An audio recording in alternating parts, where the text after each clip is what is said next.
Bonjour Cynthia. Alors, je vais regarder ici ta démarche là, pour la question numéro 1 et t'expliquer là, ce que ma collègue Émilie voulait dire avec le taux de variation qui donne moins 1. Donc, par contre, pour la première ici, moins x égale moins 3 demi y moins 21 demi.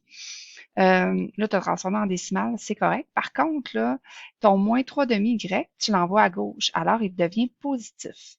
Parce que tu vois, ton moins x, il est devenu positif parce que lui, tu l'as envoyé à droite. Alors ici, c'est un plus qu'on devrait voir, ce qui va faire en sorte que ton 7 ici va être négatif et ton taux de variation, là, moins 0,66, lui, devient positif. Je vais juste prendre une petite, ce sera pas bien long, on va aller écrire là-dessus pour bien expliquer la chose. Bon, alors, c'est ça. Ça veut dire qu'ici, je vais avoir plutôt comme équation y égale 0,66, là, comme tu l'avais fait, moins 7.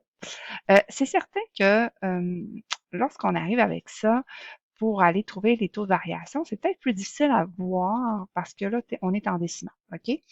Mais ce qu'on veut savoir, en fait, là, c'est si les droites 1 et 2 sont parallèles, perpendiculaires, avec la 1, la 2, la 3. Donc, on regarde vraiment le taux de variation.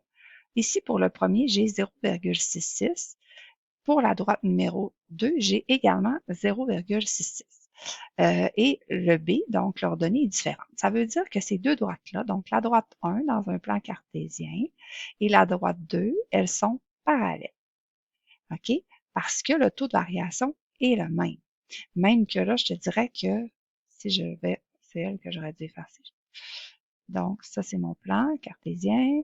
Ça serait ma droite numéro 1 qui passe ici à 7. Alors, le point 7 ici, ça c'est la numéro 1. Et la droite numéro 2, elle est parallèle et elle passerait ici à moins 4, comme ça ici. Donc, taux de variation égaux égale droite parallèle. Donc, droite 1, droite 2 sont parallèles. Pour ce qui est de la droite numéro 3, là, on regarde le taux de variation, c'est moins 1,5.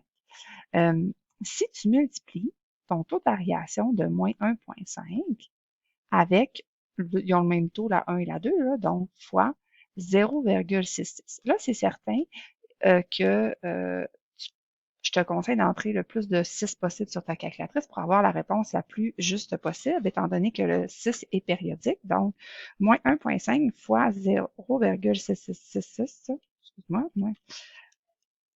je vais regarder. Donc, on met plusieurs 6 et on arrive à moins 0,9999. Donc, si j'arrondis, ça fait moins 1. Ça veut dire quoi?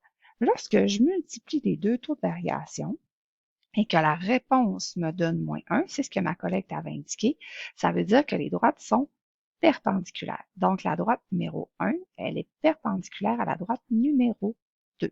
Donc, sur mon plan, là, pas numéro 2, mais numéro 3, excuse-moi. Sur mon plan, la droite numéro 3, là, elle serait comme ça. Ça, c'est la numéro 3. Ça, c'est la numéro 1 et la numéro 2. Donc, elle est perpendiculaire aux deux droites, bien sûr, parce qu'elles ont toutes les deux le même taux de variation.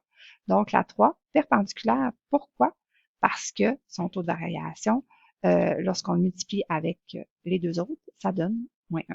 Donc, sans dessiner, là, je l'ai fait le dessin pour te montrer, mais sans dessin, on est capable de savoir si c'est parallèle ou perpendiculaire. Donc, c'est ce que j'avais à dire ici pour ce numéro-là. Alors, j'espère que c'est clair. Si tu as d'autres questions, n'hésite pas.